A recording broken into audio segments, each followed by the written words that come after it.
Hi, I'm Danielle McFadden, President of the Greater Lowell Chamber of Commerce, and I'm so excited to have you here watching Chamber Chat here in the beautiful WellPoint Studios. You're tuned in to Inside Lowell. Inside Lowell podcast brought to you in part by Washington Savings Bank. Make the switch now to Washington Savings Bank. WellPoint. At WellPoint, your whole health is their whole point. TMI Properties. From affordable to luxurious, apartments for all. Boston North Business Company, business solutions for restaurant and retail.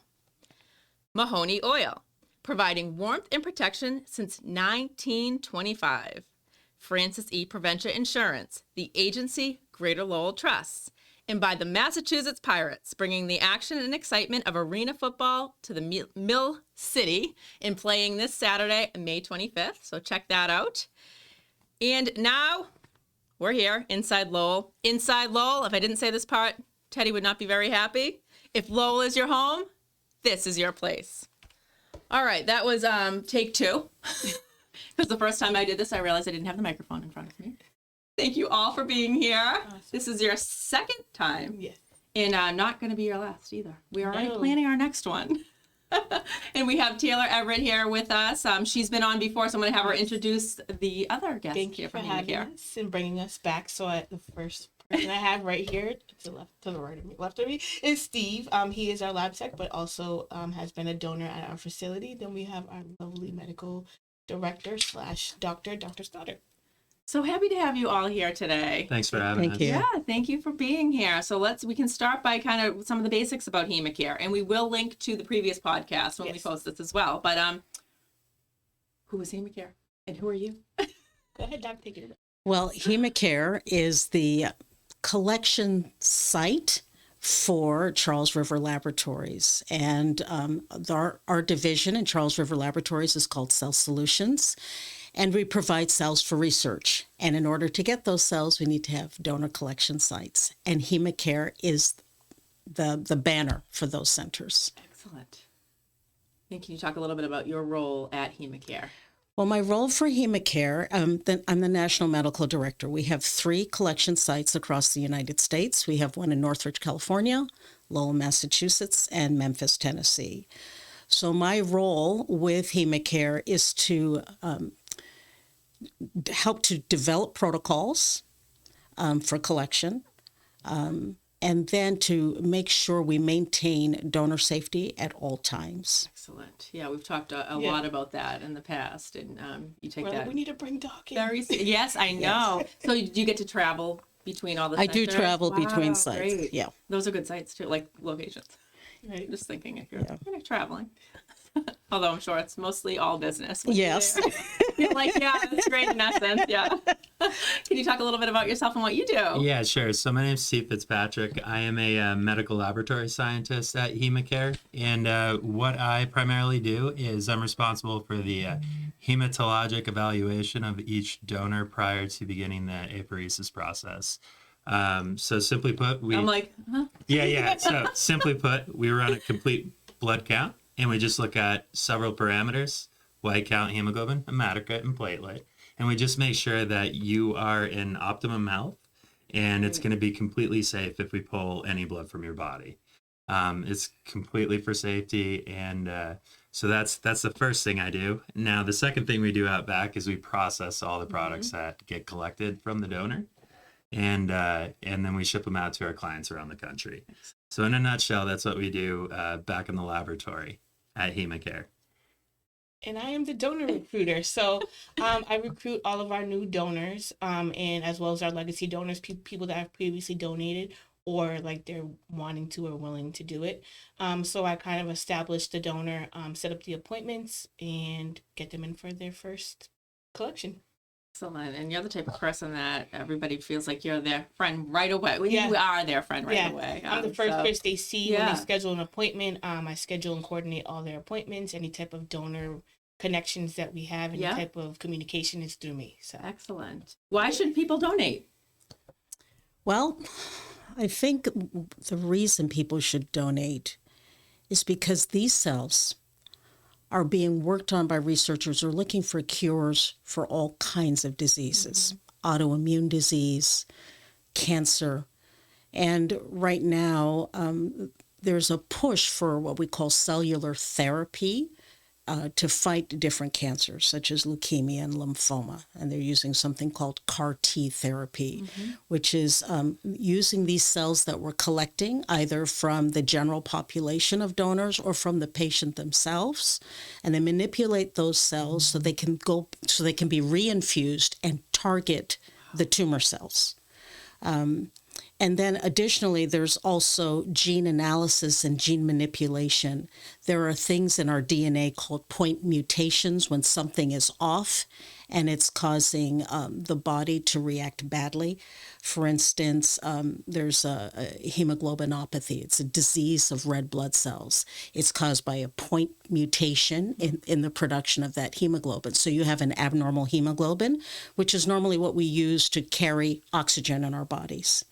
And so there are companies that say, okay, can you collect these cells for us? We're going to look at these cells and see if we can come up with some way to correct that point mutation and reinfuse it back into the donor. Fascinating. Yes.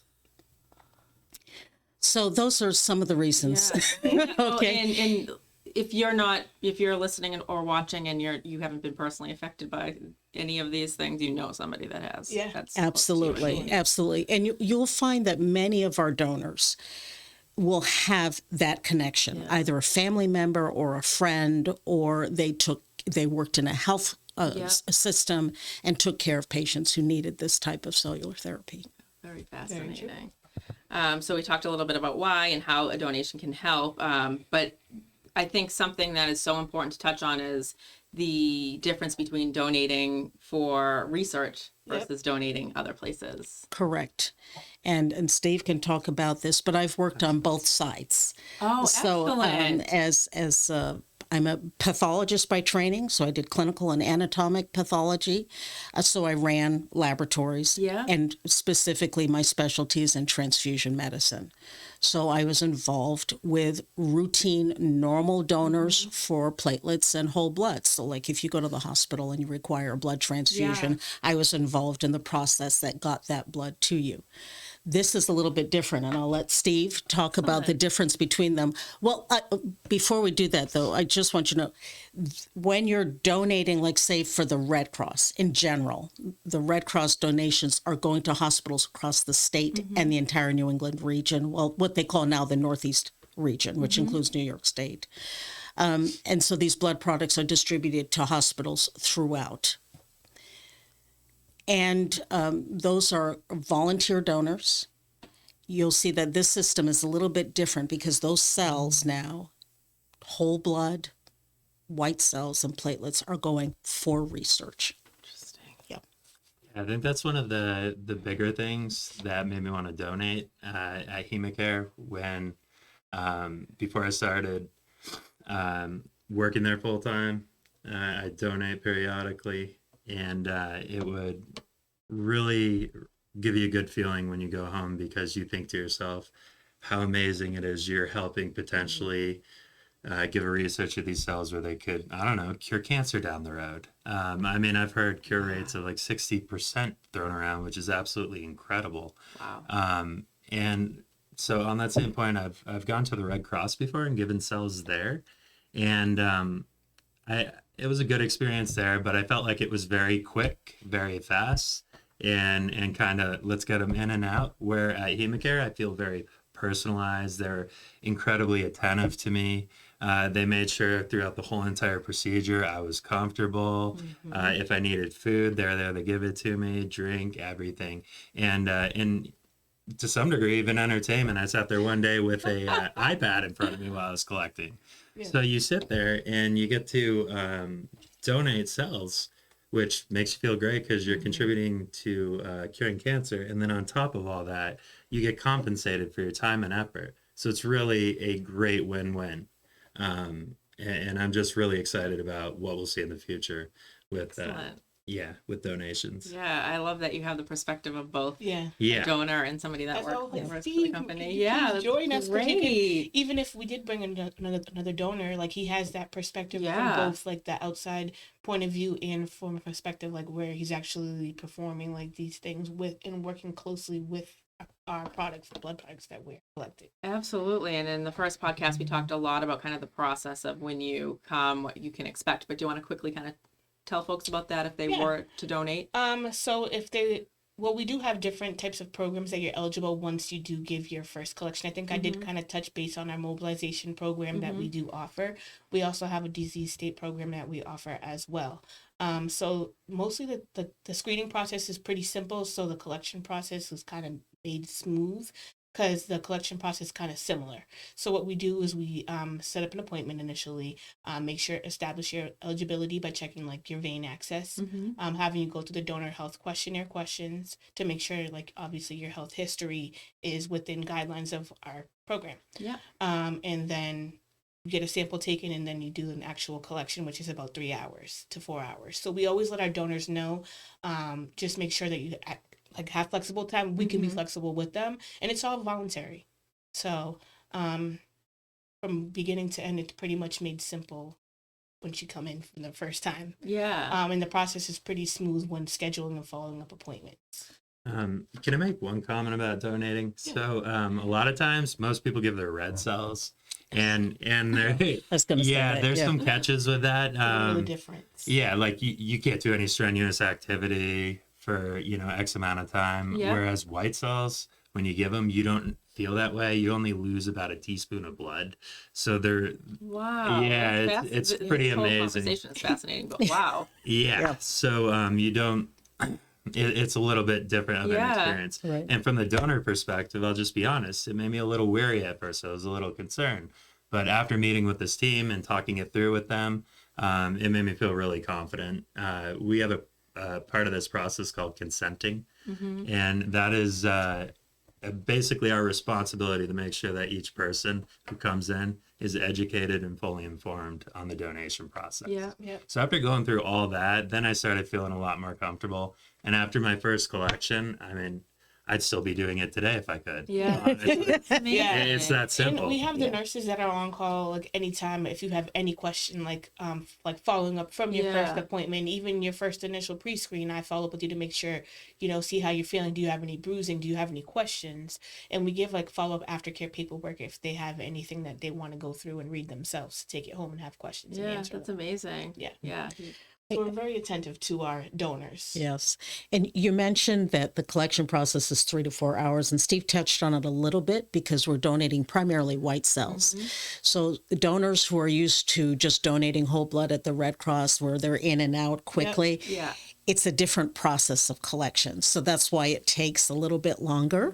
But as Steve said, you don't feel so bad when you walk out Yeah, because you haven't lost a pint Yeah. of red cells, It's like right? a nosebleed. Yeah. Yeah, that's Yeah. incredible. Yeah, honestly, the worst part about it is if you don't like Tums. So the reason I say that is, so the anticoagulant we use in this process takes a touch of calcium from the body, so we have to take Tums Yeah. during it. But Yeah. literally, that's the worst it gets. You Most might have people to don't take a mind Tums. Tums. Yeah. Yeah. Yeah. And we have all flavors. Oh, yeah. Yeah, exactly. Keep options. That's awesome. Yeah. Steve touched on consent, and I want people to understand that our whole process, we are registered with the FDA, the Food and Drug Administration. We follow very strict guidelines for collection. So there are guidelines for screening the blood or screening the donors for different types of infectious diseases. And then not only that, but we screen the donor. They have to meet certain requirements to enter our program. And that's to make sure we don't put them at risk. Yeah. And there are some of those things that are regulatory, like hemoglobin or hematocrit. They have to meet a certain level. But yeah, we're very strict on that. Yeah. The whole consent process and the protocol that we develop, it's very complex. It's seemingly simple on this end, on the front end for the donor, but in the background, there's a lot of work that goes on. And we have all of our protocols and consents are approved by an external committee. It's an ethics committee. that review. It's a review board that reviews all our things and approves them. Wow. Yeah, So- there's so much that goes into it. Absolutely, And absolutely. then your experience on so many different levels Exactly. is Yeah. just, I'm sure, invaluable to the company. Yeah. For sure. Do you want to quickly talk about how to make a successful donation? What are some things? Yeah. Mm. Want me to go first? Okay. I'll let you start. Yeah, sure. So usually, when scheduling and screening our donors initially, I just let them know like what our guidelines are. Yeah. So we do usually we have like little pamphlets and stuff. So on the back it will say like what iron rich foods that you can eat, what kind of like a cast iron skillet you can cook with in order to kind of build your iron prior to donating, Yep. like hydrating, making sure that they get sleep because that is important. Don't go on a bender the night Yeah, before. Yeah. yes, strenuous Yes. exercise, no caffeine prior to like the same day Yeah. during your collection. You know, these are things that I run down with every donor prior to their collection so that they're aware of what they're walking into before they come in. Yeah. Because we don't want to waste a donor's time, and we don't want to have them come in and start screening and then they're there for 2 hours and can't donate. Right. You know, so kind of more so like those are things and those are the steps that I take first when scheduling a donor anytime. Yeah. Like if they have a change in medication or anything like that, I kind of make sure that all those things are known prior to them coming in. Yeah. And we do have like nursing staff that also lets them know, makes them aware when they come in for screening each time too.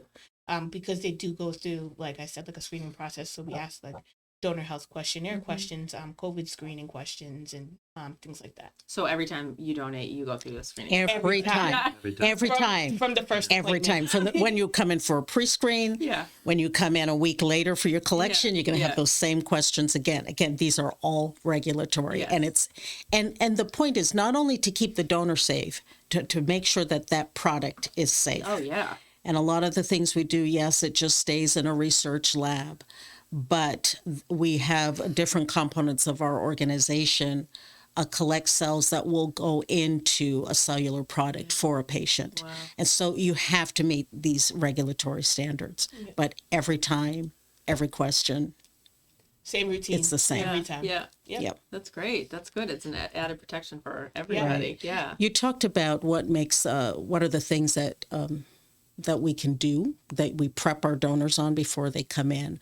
Our nursing group, we have a national nurse meeting that we meet every month, and we help develop certain standard operating procedures. We review all those. But one of the things that they developed last year was just sort of a handy rack card that goes through what you need to keep your iron up, what you need to keep your calcium up. Did you bring that one in? programs. I didn't bring that. Oh, because okay. I know I you need have. to get You new have. ones, but I didn't Yeah. bring them. Yeah. Maybe sorry. The So first time we list all sorts of iron-rich foods, easy ways to get it. Taylor touched on one of those is use a cast iron skillet to Yeah. cook your food in. But things like fortified cereals, oatmeal, dried fruit, all sorts of things. And then calcium, of course, we go through all those foods. Steve touched on an important point earlier. When we go on the machine, there's a collection machine to take the white cells out. Of course, once you take blood out, you never want that blood to clot, right? So calcium plays an important role in keeping, calcium plays an important role in the clotting cascade of our blood system, of what do I want to say, activating different parts of the clotting cascade. So what happens is that when we take that blood out, we add an anticoagulant, and that anticoagulant's job is to hang on to that calcium so the machine, the blood can get through the machine without clotting, because you don't want to give clots back to a donor, right? It's only temporary, but sometimes it'll drop that calcium level enough in the patient, they'll get a little buzzing in their lips or in their fingertips. in their or so fingers, forth. in their, Yeah. or in their lips. So that's why we give them Tums. We also have ways to give an IV calcium, an intravenous calcium infusion, if that's needed during the procedure as well. Incredible. I mean, I was going to say you think of everything. You have to think of everything naturally, but you really do. And I just love that, getting to know Taylor, like just the personal touch and just, feeling like you're at home when you're there. And that's how we want our donors to feel. We want them to feel comfortable. We want them to come back. We also have a referral program where we have a $50 referral based program where when they refer somebody and they come in and have a successful collection, they get compensated for them referring somebody. They can refer 10 people if they'd like, as long as they're healthy and successful. That's great. Yep. So it's great. I love it. I love HemaCare and what we stand for, and I love how our donors are open to trying to find help towards research. And it's a lot of our college students that you wouldn't expect for them to be very, I don't know what the word would be, like dependable, but they really are. Yeah, they really are. And a lot of our donors, they do care, and they are there when we need them to come in for collections. So we're hoping to expand our donor pool, and we're trying to show Lowell that we're here and grow new donors. Excellent. Yeah, and you mentioned you get compensated. There are that's the best. HemaCare heroes. Aside That's from the right. help, Yeah. HemaCare Absolutely. heroes. Yeah, so aside from the help, they are compensated along the way, and we do compensation for, even if you're just coming in for a sample, you get compensated $50. So we have different things that they can come in for, and that's why we're trying to be more open to finding new different. Because as long as you're healthy, we can take people between the ages of 18 and 16, 70. That's great. I know. I mean, people who are retired. You mentioned students. Maybe somebody who kids are at school. Come during that day. It's funny that you mentioned that, because we do have some others like that. And sometimes even when they have younger ones and they'll be a sitter or they'll come in, they call it their mini vacation. Yeah, I as because for young kids, I so they can come in. They're going to be in a very comfortable lounge chair. It's quiet, warm blankets from the blanket warmer. It's a very nice snacks. Experience. Drinks. We try to accommodate you from beginning to end, because we want our donors to feel appreciated, because they are. Yeah. So. Yeah, absolutely. Yeah, no, totally. I felt appreciated. That's for sure.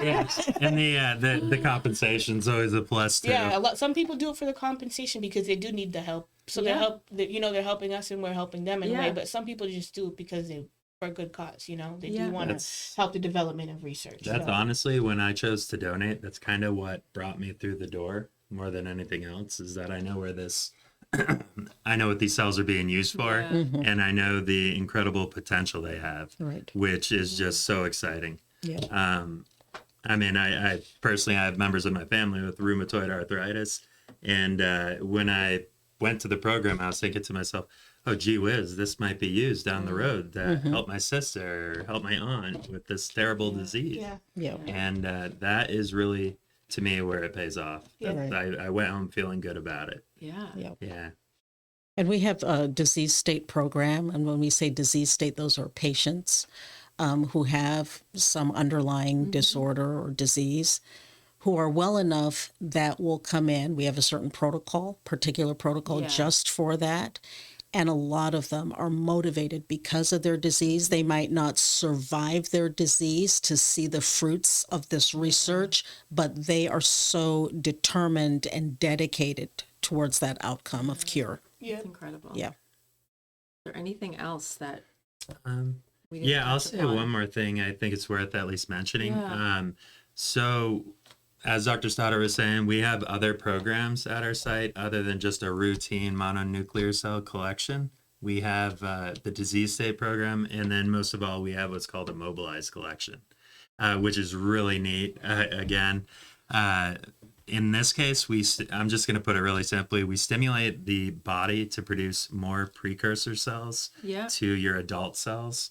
And those precursors, a stem cell, I'm sure you've heard of that before, can be used to cure all sorts of things. I mean, they can grow into basically any cell. Yes, the mother cell. So that, I think, is another just big thing I kind of wanted to brag about, is that we do that there. And because it takes more time and effort, we compensate accordingly. Yeah. So, and it's a fairly safe procedure. As you're speaking, one thing that came to mind was we should get you to speak to the students at Lowell High, some of the kids, so that they can learn more about what you do. And we actually have we started that this year. in Chelmsford High. Yep, I think the Jennifer first time spoke that at was Chelmsford. Oh, October. awesome. I think Jennifer went for the first time in October or November sometime. Yeah. Yep. So trying to set something up with them, but I mean, we're working with UMass Lowell as well. Great. To try to do some tabling at a few of their events to try to get some new donor pre-screens and things like that. So I'm open to it. So. And I'm even thinking like just having those students think of this as a potential career path. Oh, too, absolutely. you know? Big time. Absolutely. I mean, There's We need it. there's so many Yeah. aspects Yeah. of this that they can hone into. yeah. Absolutely. Very true. Yeah, I mean, just at our site, we have an MD, we have RNs, Yeah. and then we have a laboratory scientist. You know, so it's a lot of the healthcare right in that Right. small facility. Yeah. Yeah. That's great. And then people like Taylor who are supportive and Chan who Oh, are yeah, big supportive. time. So they don't have a degree in health, but they have other degrees in training Yeah. Yeah. that support us. Oh, big time. Yeah. Yeah, I mean, I could brag about Taylor all day. Yes. She really keeps us tuned in with the community Yeah. and keeps the Yes. coming in. Yeah. Yeah. And I just can't stress enough how important her role is at the facility. Absolutely. Absolutely. Great. Well, it's always so fascinating and just interesting hearing about what you're Get doing. different Thank perspectives. you. You're Yeah, welcome. it's amazing. And like I said, you'll be back. I'm like Absolutely. looking at Taylor. I'm like, you I will be will- back. You will be back. I'll bring a donor. Yeah, that's great. Well, I mean, we got Hey, a man. great, Steve. yeah, We got Steve, but I'll and- bring, and that you was a know. great perspective as well. And I liked that, you can speak from both ends of it. Yeah. And why you're so passionate, why you're all so passionate about Yeah. what you do. Yes. Thank you so much. Thank you for You're having me. welcome. I Thank truly you. appreciate it. Yeah. Thank you all for tuning in to our final episode of Chamber Chat before Memorial Day weekend. We hope you have a good one. Thanks so much.